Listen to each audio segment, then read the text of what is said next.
Hello, everyone. It's Thursday, May 5th, 2021, and you're listening to the Fights We Love podcast. I'm your host, Alex O, and today we're going to be talking about Jon Jones versus Quinton Rampage Jackson. In this episode, we're actually going to get right into it. No news this week. We're going straight to the fight. I'm going to do a quick overview of the fight. After that, we'll do a round-by-round analysis of Jones Rampage, and then we'll wrap up with a quick peek at this weekend's upcoming card. This is going to be the first part in a two-part series where we're going to be looking at Jon Jones in his prime, and then we're going to look at Jon Jones as he is now in hopes of understanding him as a fighter and how he's going to hopefully match up one day with the heavyweight champion Francis Ngannou. I know they're having kind of a hard time negotiating the fight right now, but I'm personally hoping for the best, and I think that's one of the biggest fights you could ever make. So I think it'll happen, and just because I'm pretty excited about that fight, I want to get into the analysis on Jon Jones and actually take a deep dive into how he used to fight in his prime and how he's fighting now, and really get a good understanding of what he looks like as a fighter. So let's get ready to look back into the past for this one, and I hope you enjoy the analysis. Let's get to it.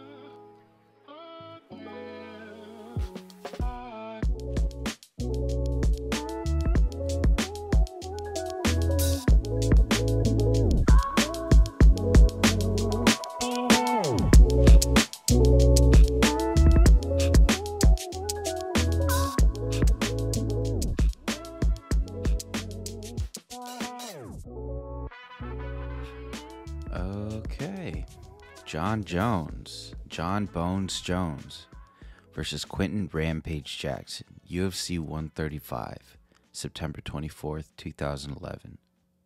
I chose this fight for a few reasons. For one thing, this is Jon Jones in his prime.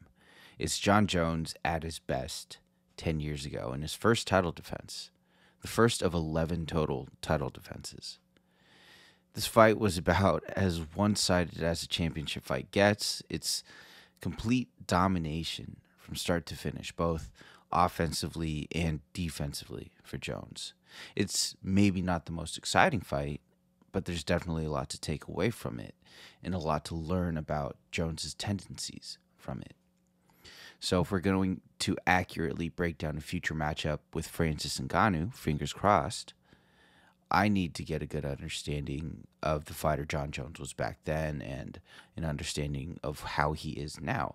What changed? What stayed the same? What got better? What got worse? And that's why I like this fight with Rampage. Because in this fight, we see multiple aspects of Jon Jones's game that he would continue to build on for the next decade. And it emphasizes certain things that make him as dominant as he was. And for Rampage, he's not the most similar fighter to Francis Ngannou, but when I looked over Jon Jones's past fights, Rampage kind of stuck out as a guy that kind of fit the mold. Now, obviously, there's a big size difference between Rampage and Ngannou, but in terms of style, I think they're similar enough that you can get a good sense of what Jon did against Rampage to how he would do against Ngannou. Specifically the tendency for the left hook. So I'm going to be looking for similarities between those styles. I'm going to be looking for how Jon Jones responds to that style or implements his own game against that style. So let's get into the fight. Now we have round one. Fight starts, and Jones is in his typical starting stance. He's crouched down low. He's on all fours, and he comes out to the center of the cage and just kind of circles Rampage in that crouched position. And Jones, he likes to start a lot of fights like that. He's crouched down. It's just kind of his thing. And in this case, he stays in that crouched position and he moves around Rampage until he's able to grab at a leg. And he pulls him into a takedown attempt immediately. So they end up in the clinch. And for the next 2 minutes, it's just Jon pushing Rampage against the cage. He starts getting to work with knees and elbows, but the key here is that he's pushing and he's already starting to lean heavy on top of Rampage Jackson against the cage. And that's where the height of Jon Jones kind of comes into play. He's able to just get a tremendous amount of leverage in these clinch positions but he also makes you carry his weight inside them. Now, that wasn't as easy to do later on in his career. He started fighting bigger and bigger guys, and that's something that we would have to pay close attention to in the future matchup with Francis Ngannou. How does he do in the clinch with a heavyweight fighter, and a heavyweight fighter that's as big and as tall as him? That's going to be interesting to see how he still generates the leverage. Now, there's still, on top of the physicality that Jon Jones brings into that position, there's technique as well. You'll notice that everything he does is very textbook technique, and he does it well, and he does things exactly how they look like they're supposed to look. So there's more to it than just his size that he brings into these positions, but it definitely helps. So right off the bat, we got Jon Jones in the clinch exchange, and he gets Rampage working. And this is the ideal way to start off a fight, I think. If you find yourself up against a fighter with good boxing, like Rampage, a good puncher. Because this does a few things for Jon. For one thing, it allows him to start working the body with knees. And it gets Rampage, he now has to work with his arms, which in turn slows down his punches. As you work in these clinch positions, you're pummeling, you're pushing, you're pulling, your arms are filling with blood, and that slows down your punches. This also controls where the fight takes place.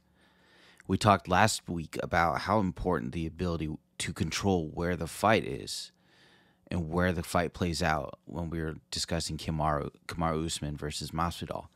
And it's the same thing here. When you add grappling into the equation, it just opens up windows for striking. So they work in the clinch, they break, and then from there, the rest of the fight, it's death by 1,000 kicks. Because that's where we start to see peak Jon Jones. We start to see what makes Jon Jones great. At 252, we see Jones. He's standing southpaw. He lands a front kick to the body. At 243, we see Jones throw a lead leg roundhouse kick to the head. He follows that immediately with a rear front kick to the head. And then after that, at 227, we see Jones go into a rear leg low kick, all from southpaw. In 4 different kicks over the course of the minute, he's targeting the legs, he's targeting the body, and the head. His front kicks keep Rampage at bay, and when Rampage gets too close, or got too close after this sequence, Jones ducked back into the clinch. So he's controlling the range and controlling the location of the fight. All this, and Rampage hasn't landed a single significant strike yet. And another thing to note is that Jones has been standing southpaw. He can comfortably strike out of both stances, but for this round, he seems intent on staying southpaw, and I think that's because on top of the already large reach advantage that he has, he's got 84 and 84.5-inch reach to Rampage's 73-inch reach. Southpaw gives him more range on top of that. Rampage stays in orthodox stance for the duration of the fight, so standing southpaw makes the distance between Rampage's rear hand and Jon Jones's chin much further than if Jon was to stand orthodox because of the lead leg's battling position. We see as the fight goes on that Rampage's rear hand, his right hand, is taken almost entirely out of the equation whenever Jones is in southpaw. So again, before exchanges even start to occur, you always want to pay attention to how one fighter may be stacking advantages on his side, whether that's with footwork, whether that's with head movement, whether that's with extra range like Jon Jones is doing here. So we get down to 2 minutes and 11 seconds in the round. And from the clinch, we see Jon Jones, he uses a quick little trip, and he throws Rampage off balance. And the more you watch Jon Jones, the more you start to notice how active he is with his trips inside in the clinch. He's always doing these little short kicks to his opponent's leg and kicking his opponent's legs out from under them, or he goes to this really nice inside trip that he gets a takedown with a lot of the time. So great clinch work out at Jones, and he's constantly working inside the clinch, constantly working your legs. Once he gets you thinking about the legs, he throws a knee. Once you're thinking about the knee, he comes over the top with the elbow. So you have to be very aware of what he's doing inside the clinch and be aware of what he's setting up within the clinch. And you'll hear me talk about that a lot of times today.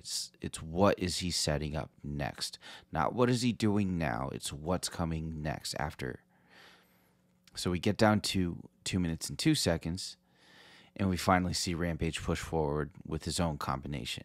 3 minutes into the fight, and Rampage is finally trying his own combination. And he's throwing a right hook to the body, followed by a left hook up top. Jones slides back, and he circles away without taking any damage. And he circles away using a long guard. And so that long guard, Jones likes to use this a lot. He keeps his lead hand stretched out, whichever lead hand he's using, either his left or his right, and his rear hand is up by his chin. And he usually likes to circle to his right. So for the most part, I think he's most comfortable being in an orthodox stance, keeping his right hand by his chin and sliding out to his right as you come in with a combination. And we don't see Jones shell up in the pocket that much. Honestly, why would you when you have the kind of reach that he does? He's able to comfortably retreat in all of his fights this way. And it makes it really hard for fighters to land clean on him, because if you push forward too quick, you're going to hit his lead hand. And a lot of times people run straight into his fingers. And that's how we see a lot of eye pokes happen. And by the time you're hitting his hand, he's already moving his feet and getting away. So we have seen him hit a little bit more recently. There are ways around that long guard. When we looked at Amanda Nunes, we talked about how if your hands are stretched out in front of you, then you can swing punches over them or around that hand. So now that Jon Jones has been going up against bigger fighters with similar reaches, he has been hit over that lead hand before. And now when we think about Francis Ngannou, he's got an 83-inch reach. So that long guard, it won't be as effective, but it was really effective for him for a long time. And he's still, outside of that, he's still got some pretty good head movement, and he's a pretty elusive guy, but that's his go-to. That's his bread and butter. You see him retreat and circle away with his lead hand stretched out more often than not. Now, if you want to get to him, you have to think about how you get him to back up in a way that leaves him open. If he's going to circle away, can you attack his legs? Because the leg is always the last thing to leave range. If he's keeping his lead hand stretched out, can you follow up with a head kick? Can you back him up in a straight line so that there's no where to circle out to? Yeah, you have to think about how he's going to be retreating if you want to land attacks on him. That's a great time to land on people, when they're moving backwards or when they're moving forwards. But in this case, we're talking backwards, right? So how do you make the most of Jon Jones using the same long guard over and over again? That's what you have to think about when you're fighting him. Now, the next 2 minutes, it's pretty much just Jon Jones kicking at will from southpaw. He's going front kicks, low kicks, head kicks. And at 146, he lands a really hard oblique kick on Rampage's lead leg. I think that's the leg that Rampage got ACL surgery on too. So the kicks are constant. The targets are always changing. And he's hitting a spot that Rampage really doesn't want to get hit at. And Rampage, he's having a hard time dealing with the kicks because he's either standing in front of Jones or he's moving forwards or backwards in a straight line. Rampage, he likes to stand in the pocket. He likes to box. He likes to shell up and swing counters. But that's as bad of a style matchup as you can get for a guy like Jon Jones, who likes to stick and move. He likes to throw kicks as you're coming in, and he's attacking on a straight line. And for Rampage, if you're staying in the pocket or you're moving on a straight line, you're always in the line of fire. You have to be able to get around the kicks, lateral movement. If someone's throwing a kick straight at you, step to the side, right? Easier said than done, but that's the idea that you want to build off to when you approach your defense. So you kind of have to pick your poison with the range. You can stand at striking range and try to deal with the kicks, or you can try to close the distance, and as we saw before, you'll have to deal with the clinch. And we get to about 30 seconds left in the round, and Rampage tries to leap in with a left hook, and Jones slips back. Then, at 16 seconds, we get a really nice sequence out of Jones. We see Jones, he leads with a left roundhouse kick to the head, resets his stance, and then he immediately goes into a spinning heel kick. Rampage ducks under the heel kick, and he goes for a takedown, and without missing a beat, Jones gets his hips down into a sprawl, steps into the clinch, pushes down on Rampage's head, and then he tries an inside trip. So try to wrap your mind around that whole sequence. And when you see it happen live, it's just incredible because, for one thing, it's a tremendous display of athleticism by Jon Jones. And the way he's able to throw a spinning heel kick and then recover into takedown defense, then steps into the clinch and starts working his own offense in the clinch. And not to mention, he's pushing down on Rampage's head again. He's still making him carry that weight. And when you do this for the entirety of a round in every clinch exchange, that takes a toll. And it's heavy. Jon Jones is a heavy man, and he's a strong man. So when he's pushing on your head and he's leaning on you, he's draining your energy little by little. And that's another thing that made Jon Jones great. He was always doing work to drain his opponent's energy, and he was always trying to create advantages in the cardio department for himself later in the fight, and that always pays off dividends in the 4th and 5th rounds. So a pretty great exchange here, but these are also the things that we want to take note of now, and I wonder if he could still do things like this 10 years later. When you pay attention to how quickly he flows between these techniques, it's effortless. And each technique, as we've said, it's executed to textbook perfection. At this moment, Jon Jones is still one of the most athletic fighters in the UFC. Is he as athletic as this still? I don't know. He's been through quite a few fights, and that changes the body over time. But this gives us a good baseline, at least, of where his athleticism used to be and to measure against when we look at his fights next week. So they break, and in the closing seconds, we see Rampage try one more time. He tries to close the distance with a big hook combination, and Jon Jones, he slips, he circles away, and he's circling away hands down. He's almost lazy. It's so effortless the way he's just slipping away here. And he's kind of just... That's it. That's his way of taunting, I think. And he's saying, "You can't touch me. You didn't touch me once that round." And so some thoughts on round one. I mean, of course, Jones's kicks dominated the round. And I would go as far as saying that was a 10-8 round, especially by today's standards. But it was that dominant. I mean, not only did Jones land at will, but he controlled the range, he controlled the tempo, and Rampage couldn't get anything going. He didn't land a single significant strike that I saw that I would have taken note of. And he was picked apart one kick at a time as he tried to figure out how to close the distance. So he's got a lot of problems to figure out going into round two. And we go to the corners, and the contrast is interesting there. So we have Jones's corner. We have Greg Jackson. He's calming him down. He's almost soothing in a way. He's slowing Jones's breathing down, and after he spends the first half of their minute just focusing on breathing, just calming him down. And once he sees that Jones has slowed down, then he goes into the advice. But we don't get any advice there because the broadcast, it cuts to Rampage's corner before we hear anything. Now in Rampage's corner, it's complete chaos.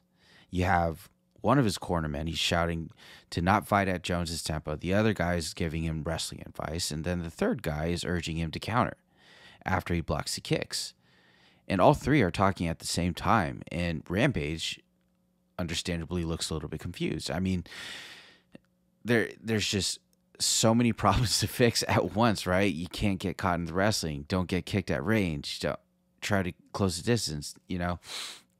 How do you address the problems that you saw in that fight? Because, as I said, it was a dominant first round, and you have to be sounding the alarm and trying to get your fighter to do something different. The immediate problem is, how do you deal with the kicks? Once you get past the kicks, you can get into range. After you get into range and get some control there, you can try to mount your own offense. But how do you deal with the kicks? And I didn't really hear anything that gave Rampage a shot at dealing with the kicks in the second round. So we get to round 2. The round starts, Jones comes out in southpaw again. He goes right back to his kicking. At 4:45, Jones switches into orthodox. He goes for a body kick, and this one Rampage is able to catch. And he tries to land a counter, but he ends up in the clinch with Jones. And right away, Jones reverses the position. He presses Rampage against the cage. And at 4:34, we see Jones again. He looks for one of those quick little trips. He just kicks out Rampage's left leg. And these trips, even if they don't land or lead to a takedown immediately, they're still effective. They keep your opponent off balance. So he kicks out the leg, then he tries to set up the spinning elbow. Rampage ducks under and he looks for his own takedown. And we'll notice again here, Jones is using his size, his physicality in the clinch. As Rampage shoots, Jones grabs onto a guillotine. He sprawls out and he keeps the pressure on the back of Rampage's head, forcing Rampage to carry his weight. So that's something that Jon Jones does so well in the clinch. He uses his height to create leverage in the clinch, and it allows him to lean heavy on his opponents. It's uncomfortable, but more importantly, it's fatiguing. When you look back at the Rumble in the Jungle, where Muhammad Ali, he famously tired out George Foreman, he used a similar tactic. All fight long, he was leaning on Foreman in the clinch, and he was pulling on Foreman's neck and trying to tire him out, and he finished that fight later in the later rounds. Same effect here. As Jon Jones leans on his opponents early, that creates finishing opportunities for him later in the fight because of how tired they get. So they break. It goes back to the kicking. You'll start to notice that Jon is getting away with these kicks one at a time, because every time he throws one, Rampage backs off a bit. Jon fires again when Rampage walks back into range. So it's a vicious cycle. Rampage gets kicked, retreating. He enters again and he gets kicked again. And this is really noticeable when you get to 3:51 in the round. Jon Jones, he throws a front kick to the body. Rampage gets hit, he moves back, and then he walks back into range, and Jon slides back and steps in and lands a lead straight left. So he's landing these kicks and slowly pulling Rampage back into the next strike. And now, as we see here, it's opening up his punches too. So this is keeping the fight at a comfortable range for Jon and keeping Rampage out of range of getting his own offense going. We get down to 3:22. Jones, he switches into an orthodox stance. And Rampage, he leaps in and lands a lead left hook. Finally lands a punch now. Now Jones tries to go out into the long guard and he tries to escape with his hand out in front, but Rampage was actually able to get to him before he's able to circle out. Now Rampage doesn't land a follow-up shot, but it's important that he finally landed something here. Now you compare that to later in the round at 2:42, and Rampage goes to that left hook again, and Jones is standing southpaw now. And this time he is able to stretch his lead hand out and avoid it. So the distance, we're seeing it's much harder for Rampage to cover when Jones is southpaw, and he has a harder time getting around the lead hand. So he's going to be wanting to look for those orthodox opportunities to land his left hook. Now at 2:08 in the round, we see Jones. He lands a nice left low kick out of southpaw. And I want to call this one out specifically because I like how he sets it up. So he throws a straight left out first, then he follows with the left low kick. And it's important to note the timing on this one, because before he's even retracting his left hand, his low kick is well on its way. So he's not even trying to land the straight left hard. It's a distraction. He's trying to occupy Rampage's hands up top to open up his kick down low. And you see Rampage cover up, and he eats the kick clean. And so this is what I mean when I talk about good setups. It's a small thing that pays off in a big way. And it's funny because you see later, like at 1:54, immediately after, Jones throws the naked leg kick from orthodox, and this time Rampage is able to land a counter right hook to the body. So you want to take notes of two things here. One, Rampage is starting to land when Jones stands in orthodox stance.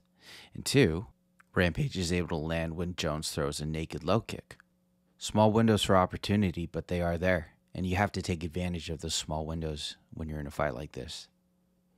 So we get down to 1:48, And now we see Rampage, he lands a nice jab on Jones. Jones, again, orthodox stance. And he tries to stretch his lead hand forward. And he also throws a lead leg low kick, but he eats the jab in the process. So for the last minute or so, Rampage is starting to find success with his hands. He got the left hook in. He got the right hook in to the body. And now he's got a jab in. All three when Jones is orthodox, but more importantly, he's landing with his shots and he's finding openings. And if I'm in his corner, I'd be begging for more jabs because it lands nicely here. It's a straight shot, so it gets to his target faster. And it's something to build his offense off of. Now, to this point, Rampage has mostly tried to lead with the left hook without success, but if he starts off some combinations with some straight shots, he may be able to close the distance and start setting those hooks up behind the jab, as well as behind his straight right hand. Because, as we've talked about, Jones is standing southpaw for a majority of this fight. And when you're fighting somebody in southpaw, you really want to utilize your straight right hand. Stepping outside of their lead leg lines up their head with your right hand. So for Rampage to keep going to this left hook whenever Jones is in southpaw, it's making it difficult for him to get anything going. And now when Jones is standing in orthodox, it's good that he's going to the left hook again, and he's still able to land and at least make contact, but we see here that the jab is very effective in getting to Jones as he tries to retreat from these exchanges, because his first instinct is to stretch that lead hand out and back up, and the jab gets there before he can get away and move his feet away. So moving on, we get down to 126, and Jon Jones lands another head kick on Rampage's guard. Now what you'll start to notice about Jones is that even though most of his kicks are landing consistently, his head kicks specifically land almost every time. Now, sure, Rampage is able to catch it on his guard, but as we've discussed before, even with perfect blocking, you catch a kick on your arms like that, it's still going to do some damage. It's still going to hurt. And you don't always want to be catching every head kick on your guard. But Jones lands on the guard almost every time. And you often hear me talk about the downsides to naked kicking, right? To kick without setup. But this is an actual example of naked kicking working well, because it's in the variety that Jon Jones uses. It's not one low kick after another without setup. He goes low, then he goes high, then he goes to the body. He goes back low, he goes to the head. So by the time he's targeting your head, you've been hit in 3 other places, and you're worried about that first. So if you look at his first fight with Alexander Gustafsson, or his second fight with Daniel Cormier, you'll start to notice that he lands these head kicks with terrifying consistency. He's always setting up the head kick with his low kicks and with his body kicks. And the second DC fight in particular, that's where you see him setting up the head kick all fight long. And when he finally goes up top, he lands clean, and it hurts DC, and he eventually finishes the fight after that kick. And he finishes by knockout. So you have to be aware that even though he's kicking from range, he's always setting up something. There's always more to it than just the immediate threat. It's for a reason. It's for a purpose. It's to hurt you. It's with intent to set up the finish of the fight. So we get down to 102. Rampage leads with another left hook. And Jones is in orthodox stance, and again the left hook lands as he tries to retreat with a long guard. So we want to take note again that when Jones retreats, he also has a tendency to circle to his right. So that could be another reason that Rampage is seeing some success with this left hook when Jones is orthodox. He's also throwing that left hook into the path of Jones's retreat. So the round comes to a close. Jones is in the clinch. They clinch up, and Jones actually tries to pull guard and jump into a flying triangle, and he actually looks like he has it. So he could have, if he did that a little sooner, he could have locked that up. Or if he had a little bit more time, he easily could have finished his fight by the end of the second round. So some thoughts on the second round. Well, we have more of the same from the first round. Jones is kind of landing kicks at will. He's starting to open up more. He's throwing more spinning kicks. He had a nice like jumping, spinning back kick in there somewhere, and he's still attacking from southpaw for the most part. Rampage, he for the most part isn't able to get an offense going, but he's landing shots on the guard more.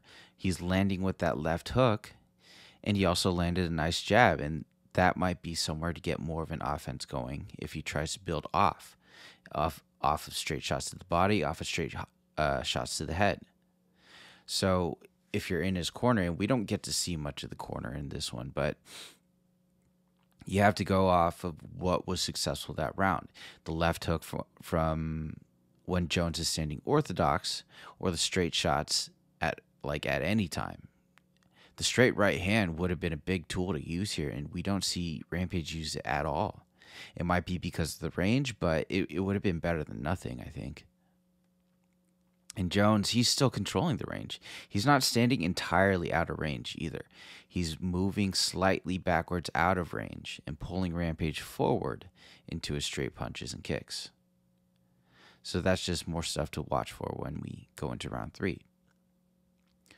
So round 3 starts, and right away, 4:52, we see Rampage. He goes for a lead low kick, and Jones catches it this time. He catches it, counters, follows into the clinch, looks for the guillotine, leans heavy on the head, and then he looks for the inside trip again. He doesn't land it, but the important thing here is that he's going back to what he's been building off of in the first 2 rounds. Get the clinch, pull the neck down, lean heavy on his back. So they break. Rampage throws a couple hooks on the break, but nothing lands. And what I'm noticing now is that these clinches by Jon are just so timely. I mean, while he's getting his own offense going, he's also actively preventing Rampage from getting any momentum with his own. I mean, Rampage comes out and he's trying a low kick, but Jones catches and clinches. So anytime Rampage tries to lead an exchange, Jon is either backing out of range, or if he's caught in range, he just clinches up and stifles the combination. And once they're in the clinch, Jon knows he's the aggressor, and he knows he's the one in control. And so Rampage, he continues to have to react to every little thing, every little trip or knee that Jon throws in the clinch. So again, we're calling back to that ability to control the location of the fight, as well as the pace of the fight. And he's having these exchanges on his own terms. So we get down to 4:31. Rampage tries that lead left hook. Jon backs away. And at 4:18, Rampage tries the lead left hook again, and Jon backs away. Now these entrances are the same, and Jon is picking up on it. He picked up on it a long time ago, right? And now, even though it doesn't really matter what stance Jon is standing at anymore, he sees the same punch coming because Rampage has been going to the same one over and over and over again. So he's learning as the fight goes on, and it's becoming harder for you to land the things that were working in the previous round. So what can you really do here? Well, I think for starters, you can consider the footwork matchup. I mean, Jon has been standing southpaw for most of this fight, but as we mentioned, Rampage hasn't really gone to the straight right from orthodox. And he's also throwing with his feet planted, right? You might be able to find some success if you try to shift forward with your combinations, if you can get back Jon up to the outer cage and against the fence. Because the problem with attacking Jon in open space is that he's got a pretty big pillow of distance that you have to get through. And by the time you get through it, he's already circling away. So the center of the cage, it's not neutral ground because there's such a significant reach advantage there. So you can cut the cage, and can you keep him along the outer cage where there's less space to maneuver? And that's what you want to find. You want to try to win the footwork matchup, and you want to try to maneuver him into these spaces where that reach is not so significant and where it doesn't play as big a factor. And you have to do that by backing him up against the cage, where he has to go to a more narrow stance, and he can't stretch his hands out as far. You have to stifle that range. So they continue trading, and then at 3:43, we see Jones grab onto a single leg and land a takedown into side control. And I love the sequence here too. And it really, again, shows the level of Jon's technique and also his athleticism. So we go at 3:52. We start there. Jones is in orthodox, and he shifts forward into southpaw, and he throws a straight left. He follows that up with a rear oblique kick. Then at 347, he feints that straight left into a lead low kick. As he pulls that leg back. He plants his kicking leg in an orthodox stance. And then he grabs onto the single leg, switches the single leg to a double leg, and then he lands a takedown. So, I mean, sheesh. I mean, one more time, right? I mean, that's a lot. So he goes stance switch, lead left, low kick, oblique kick, stance switch again, and then he goes into the takedown. The single transitions to a double, and he does this all in the span of a few seconds. That's what you have to keep up with. It's not just one technique. As we said, it's one technique that sets up the next, until he has you exactly where he wants you. If one path is blocked, he flows right into the next one. Smooth. He's persistent, like water. And that's why he's considered by so many to be one of the greatest of all time. So he lands inside control, and then right away he transitions into full mount, and he starts landing elbows. And I just love the way that Rampage is able to escape. Here, Jones starts landing some shots from the mount, and then Rampage, he kind of just goes, yeah, I've had enough of that, and he pushes Jon Jones off, and he just gets back to his feet. I mean, they end up in the clinch, but you can really see how strong Rampage used to be back then. I mean, from the full mount position, he just really pushes him over and gets up. So kind of similar to when you watch Derek Lewis fight, how sometimes he just looks like he's tired of being on the ground, so he just stands up regardless of whatever position his opponent is in. So we get back up, we go into the clinch, and Jon is right back to it. He's grabbing the guillotine and he's leaning hard on Rampage, and it's just exhausting. And we've seen him do that several times in this fight now, and when he does it, he takes his time. And that's a really important note in this clinch. Jon Jones takes his time. He's not rushing for anything. He's just slowly coiling around you like a boa constrictor, and he's just leaning on you, and he's holding on to you, and he's draining you. So they break at 225. Jones lands a clean front kick to the face. And this one, Rampage looks like he's expecting a body kick, but he's hit clean on the chin. So this is where the setups come into play, right? Jon Jones spends the first 2 rounds landing front kicks to the body. And then when he finally goes up top, Rampage is expecting the body kick again, and the kick flies over his guard right into his chin. And at this point, Jones has landed on so many different areas that it's impossible for Rampage to guess where he's going to target next. He's just trying to react to each kick one at a time. And now he's paid for it, and now he's gotten hurt. He's hit clean. So we move on from here, and we get to 209 in the round, and Rampage tries again to leap in with a left hook. Jones is in orthodox this time too, but he still sees it coming, and he escapes without being touched. And it just, at this point, you're starting to feel like Rampage is kind of running out of ideas. He's gone to that left hook several times this round, and he's not finding success with it anymore. So we get down to 148. And we have an interesting exchange here. So we see Jones. He steps in with a lead elbow, and Rampage is able to slip outside of this one. And he tries to come back with a right hook. So he's got Jones on the outer cage now, and he's trying to pressure forward. And he tries to follow up his right hook with another left and another right. And then this time, Jones is able to slip under and escape off the cage. And Rampage is swinging wide, and he's swinging heavy here, really trying to take his head off. But he comes close, but this really highlights how elusive Jon Jones could be too. He steps in too far with his lead elbow, but he avoids the first counter. He switches backwards. He shifts backwards into southpaw and then slips away from the follow-up right hook. So it's dangerous to switch stances that close and in range, and he almost got caught, but he still got away with it too. So I'm kind of wondering, can you still get away with that today? Can you do the same thing now? The stance switch, the slip, getting caught out of position like that and still being untouched. You have to rely on a certain amount of athleticism that you have. And when you're 25, which I think Jon Jones was at the time, I think that's a much easier thing to get away with. But there's some technical flaws in his defense there that athleticism helped him escape from anyway. So can he do that if he gets caught against the fence against somebody like Francis Ngannou? That'll be interesting to look for. Now, the rest of the round is a bit more of the same. You see Jon Jones, he's picking his shots, he's landing kicks. Rampage tries going back to the lead left hook a couple more times, but we know that Jon Jones, he sees it coming a mile away. So he's got complete control over the fight, and he's really landing whatever he wants. So as the round comes to a close, Jones, he shoots in for a takedown, and the horn sounds.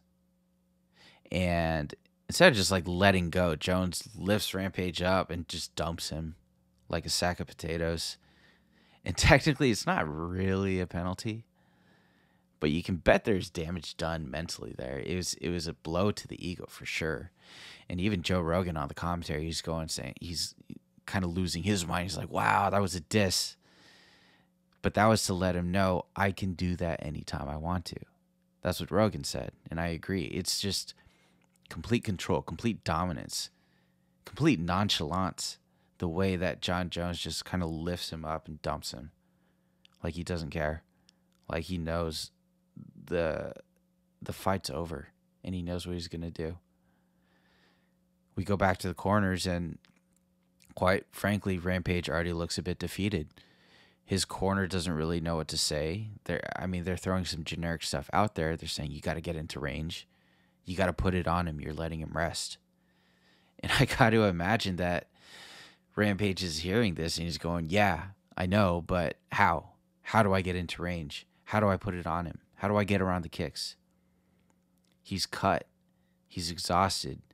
And he doesn't have any technical advice to really build on and change the course of the fight going into the fourth round. And the fourth round, for a lot of fighters, could be really the toughest round. You fought past 3, which is what you're used to fighting, and you're in the championship round. And not only that, this is where Jon Jones takes over. Now, this is Jon Jones's first fourth round, I believe. It's his first title defense, right?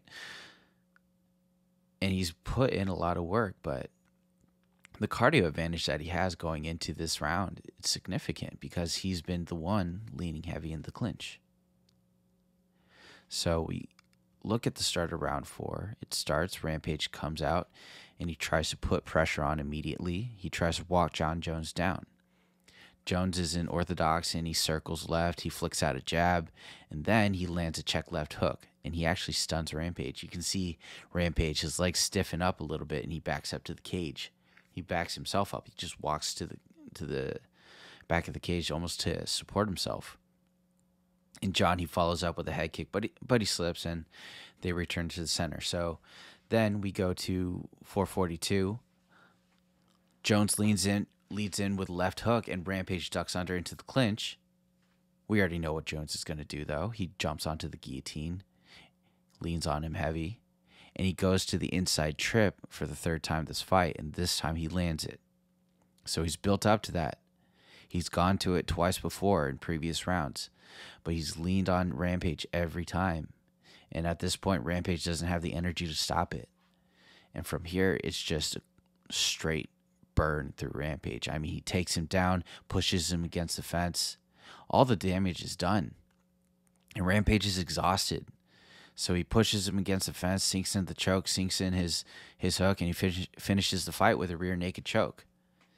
And I mean, when you look at Rampage's face at 409, that really says it all.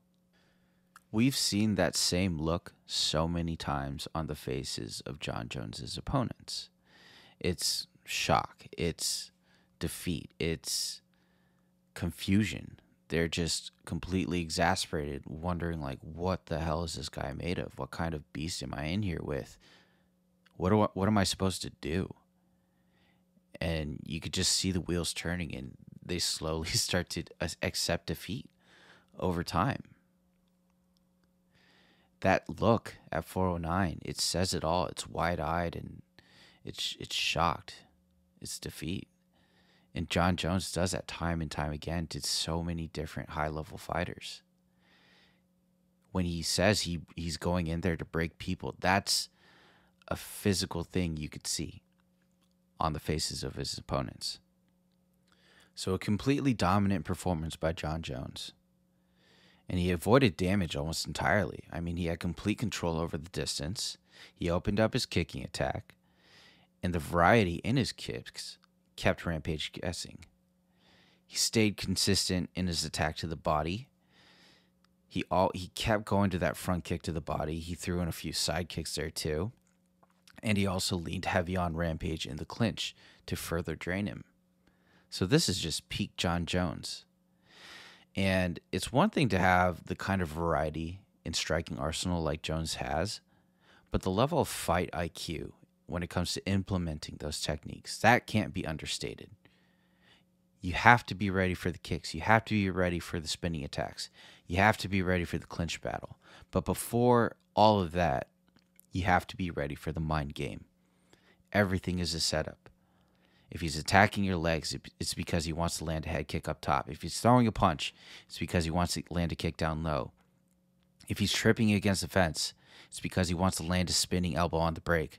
There's layers and layers and layers to this game, and it only gets more dangerous as the fight goes on. The more fatigue sets in, the more tired you get, the more your reactions slip. And if you're not completely sharp and if you're not completely prepared for what he's going to do, he's going to finish you in those late rounds. Look back over his record in championship fights. There's only one fighter that ever won a 4th or 5th round against him, and that's Thiago Santos, out of 7 other fighters. No one else has won the 4th or 5th round against Jon Jones. That's not a coincidence. That's indicative of how good he is as the fight goes on. So that's our main event today, Jon Jones at his peak. From that first title defense against Rampage Jackson, Jones would go on to win the next 13 title fights after. So what's changed? What stayed the same? We'll look into that next week.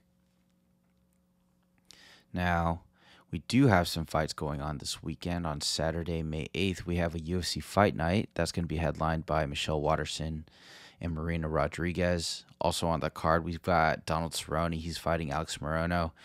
Diego Ferreira. He's fighting Gregor Gillespie. We have Amanda Hebus. She's fighting Angela Hill. So some fun ones out there this weekend. If you want to keep up with me during the week, you can also follow me on Twitter at Fights We Love. I'm also on YouTube, Spotify, Apple, and Google Podcasts. So give me a follow there if you like what I do. And once again, I'm Alex Ho, and I truly appreciate you tuning in if you made it this far with me. So enjoy the fights this weekend and join me next week, and we'll talk about the fights we love. Thank you for listening.